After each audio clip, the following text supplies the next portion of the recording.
बता दूँ, ये बिल्कुल मैं आपको जो इन्फॉर्मेशन शेयर करूँगा, ये जो भी हुकूमत और तहरीक लब्बैक के बीच मुआहदा हुआ है, यानी एक्सटेंशन हुई है उसकी कि 20 अप्रैल को अब वो सारे जो मुआहदा है वो पार्लियामेंट में पेश किया जाएगा। इससे पहले मैं आपको बता दूँ, बिल्कुल फ्रॉम हॉर्सेस माउथ, कि इतनी रिश्वत देने की कोशिश की गई।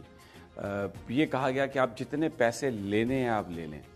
बोरियों में पैसे थे जो उनके सामने रखे, और मैं ये कोई एग्जेजरेशन नहीं कर रहा, लेकिन खादम हुसैन रिजवी के साहबजादे साद रिजवी ने यह कहा कि अगर ये है मामला नामूस से रिसालत का, और मैं एक बड़ा गुनाहगार आदमी हूँ, आप पूरी कायनात के पैसे भी ला के मेरे सामने रख देंगे तो हम में से कोई इनको हाथ नहीं लगाएगा।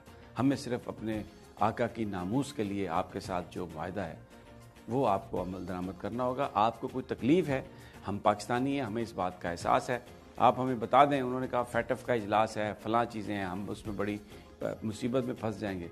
तो इस पर साद रिजवी साहब ने यह कहा कि बिल्कुल ठीक है, इस पर ख़ुद वज़ीर आज़म साहब ऐलान कर दें, उनकी तरफ से ज़ाती इंश्योरेंस आ जाएगी, ये पैसे आप अपने वापस ले जाएँ।